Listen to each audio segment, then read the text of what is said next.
In the darkness between the stars, mankind has always been its own worst enemy. And with Aliens Fireteam Elite 2 on the horizon, now is the perfect time to catch up on everything that's happened so far. Because trust me, there's quite a bit of lore buried beneath all the shooting. So grab your pulse rifle, check your motion trackers, and let's go all the way back to the beginning of AFE's story, before the Marines ever set foot on Katanga, to a classified research station on a jungle moon designated LV-895. Part 1. The prequel. Aliens Infiltrator.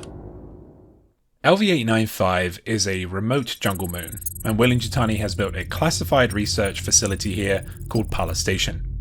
On the surface, it's sold to incoming scientists as an exciting archaeological posting, a chance to study genuine alien artifacts. In reality though, it's something far more sinister. Our entry point into this world is Dr. Timothy Hoenikker, a theoretical archaeologist recruited by Weyland-Yutani under the promise of studying alien artifacts. He arrives at Pala Station in January of 2202, excited and naive. That excitement doesn't last long. A station full of misfits. Hoenikker quickly discovers two things. First, he's not studying artifacts. He's been dropped into a biochemistry lab working with living organisms. And second, the station is populated by what can generously be called a dysfunctional crew. There's MedLab Section Chief Mansfield, his supervisor and bureaucratic gatekeeper. There's Dr. Mark Cruz, a tough, no-nonsense xenobiologist and former colonial marine who keeps a flamethrower stored in the lab, just in case. There's the warm and capable Dr. Erin Cash, who becomes Hoenekker's closest ally. Victor Rawlins, the station's reception technician, and also a former colonial marine who watches over the civvies. And then there's Etienne Lacroix, a researcher in the same department as the rest of them. Each of the science crew had muddy pasts or reasons for being there, ranging from helping family to facing prison time. Leverage the company used to squeeze work out of the group. The pathogen and the specimens. So what exactly is Weyland-Yutani studying here? The scientists have gotten their hands on a mysterious mutagenic substance, what the novel refers to as a black goo pathogen, derived from what appears to be engineered technology found in ruins beneath the moon's surface. Think of it as the same terrifying black liquid seen in the films Prometheus and Covenant. The team is experimenting on two key specimens. The first is Rat X, a station rat exposed to the pathogen that has mutated into a horrifying six-limbed, acid-spitting creature. The second is Leon 895, a larger and even more disturbing organism, mutated to an extraordinary degree. The whole point of the research? Weyland-Yutani wants to understand the pathogen well enough to weaponize it, and they want to study xenomorphs up close to develop better armor and countermeasures for the colonial marines, and more. The altruistic justification masks pure corporate greed, however. The Mole. Unknown to the other staff, the station has an infiltrator, hence the novel's title. Steve Fairbanks, a logistics specialist, has been secretly blackmailed by a rival corporation, Hyperdyne Systems. He's been smuggling intel about Pala Station's layout via rats implanted with MPDTs, or micro-personal data transmitters. When the rats are discovered, suspicion falls on Hoenikker. He's new, after all, but the investigation quickly closes in on Fairbanks, after a body is found that heavily implicates him. Cornered and about to be arrested, Fairbanks does the worst thing imaginable. He releases Leon 895 and runs. The creature, now grown to almost human size and still mutating, goes on a rampage. Several members of the crew are killed. The station erupts into chaos. In the fracas, Fairbanks escapes and hides in a locked storeroom for 3 days, drinking his own urine. During this time, a station rat bites Fairbanks on the leg, and, suffering the early stages of starvation, he eats the rat. He continues to hide, pleased with his meal. The xenomorphs arrive. If that wasn't bad enough, Pala Station had already received a delivery of 12 xenomorph eggs in stasis containers, brought in for direct experimentation on humans from a ship docked at the Katanga, the San Lorenzo, whose passengers had consented to being impregnated. A shuttle was used to transport people from the moon to the San Lorenzo and back. The infected humans give birth to their horrendous children. One of them, number 3, was an ex-partner of Hoenekker's, but we'll talk more about that later. 11 out of the 12 chestbursters ripped themselves into the world. some with unique characteristics from the experimentation at Pala Station. Number 11 wasn't successful, as the subject took their own life before implantation. Incredibly, number 7 was capable of communicating with the other xenomorphs and was even observed laughing at the scientists. Because of this, 7 slowly began proliferating its thoughts to the other xenomorphs, which consistently tested the holding cells they were in, much to the confusion of our small crew of scientists. Fairbanks. Remember him? Fairbanks was found in the locked storeroom by Rawlins and a member of security, but now he wasn't Fairbanks. He was a spider-like abomination caused by eating the infected station rat. It quickly disposed of the security personnel and chased Rawlins, causing absolute havoc within the station. During this event, alarms went off, and the xenomorphs used the confusion to break free. 3 of them were killed by synthetics, but the rest escaped. The final hours of Pala Station. Over the next 2 days, the station was slowly brought under control by number 7, the super drone xenomorph. As the staff and command of Pala Station tried desperately to escape using the shuttle to the San Lorenzo, which was docked at Katanga, Hoenikker, Cash and Lacroix managed to use the heroic stand of Cruz, Rawlins and the other security personnel to escape onto the shuttle. But it wasn't over. Katanga. Shortly after takeoff, Leon 895, which appeared to be communicating with number 7, was found hiding inside the shuttle. Its first victim was Lacroix, but it was then dispatched by Hoenikker. During the docking sequence with the San Lorenzo, number 3 returned, the child of Hoenikker's ex-partner, Monica. It punched through the glass of the ship as Cash and Hoenikker ran onto the San Lorenzo, with Cash watching his back while he sent an emergency message from the ship's bridge. This will be the last moment for Cash, however, as she is killed by number 3. Hoenikker, with nowhere else to go, has to escape onto the place he desperately didn't want to be, Katanga, a known source of xenomorph eggs. He's chased by Monica until he manages to barricade himself inside a safe location, with only an air gap of sub-zero temperatures between him and number 3. Part 2. Aliens Fireteam Elite. The year is 2202, 23 years after the events of Alien and Aliens, long after the deaths of Ripley, Hicks and Newt. The Colonial Marines are still out there, doing what Colonial Marines do, responding to distress calls and dying in the dark. Campaign 1. Priority 1. The UAS Endeavour, a Tientsin-class Colonial Marine warship, receives a distress transmission originating from the Katanga refinery. The signal is faint, barely coherent, but unmistakably human. You and your fire team of Echo Company Marines are sent aboard to investigate. Katanga is utterly silent. No crew, no response, until the xenomorphs come out of the walls. Fighting through the overrun station, your team locates the source of the distress call, Dr. Timothy Hoenikker, the sole survivor. He's terrified, traumatized, and desperately relieved to see the Marines. Getting him out isn't easy though.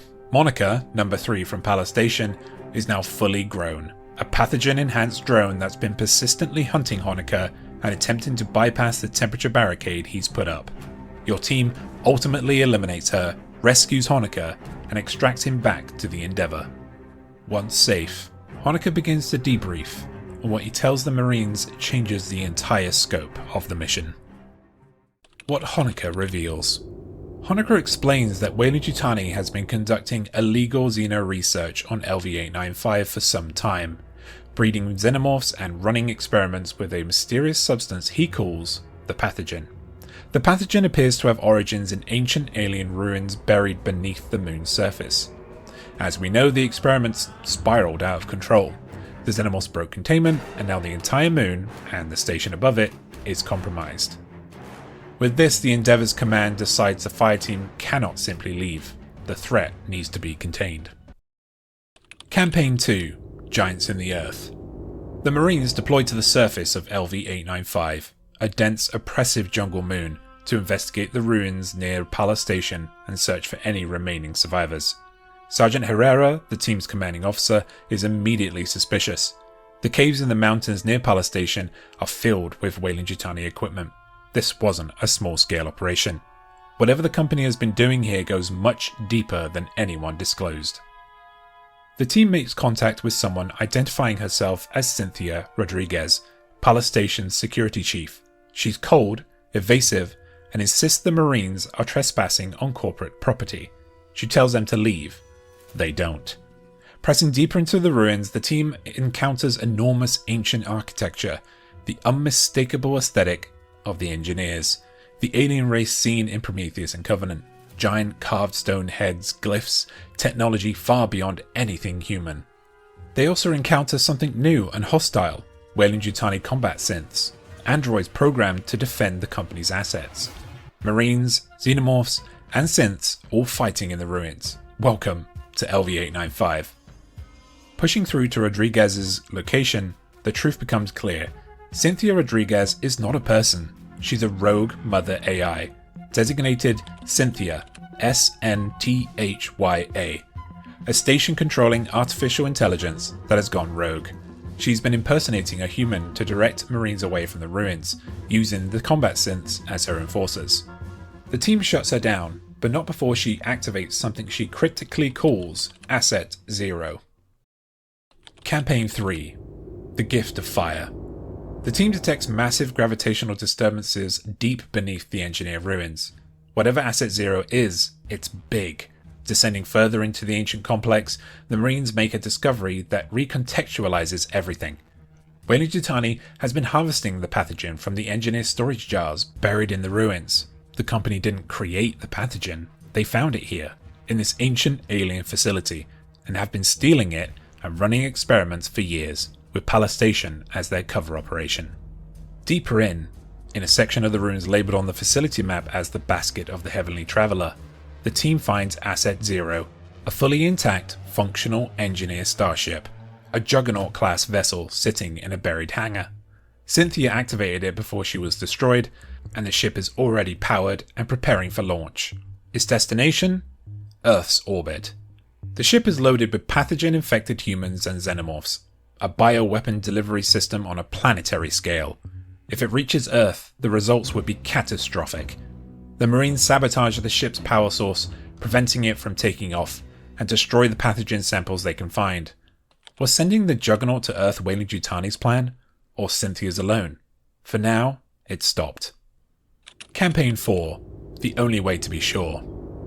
With the engineer ship grounded, one immediate crisis remains: the Xenomorph Hive on Katanga. As long as the Hive exists, the infestation can spread. The only option is to destroy it entirely. The Marines return to Katanga and fight their way to the station's fusion power core. The plan? Manually overload it, triggering a catastrophic explosion that will destroy the Hive and everything else in the station. This campaign captures the tone of James Cameron's Aliens, Marines pushing into the heart of the Hive, surrounded by darkness and overwhelming numbers of xenomorphs. As they complete their task, they anger the Hive Queen herself, and barely make it to the extraction point as the station detonates behind them. Katanga is destroyed. Whether the Queen is truly dead is up for interpretation.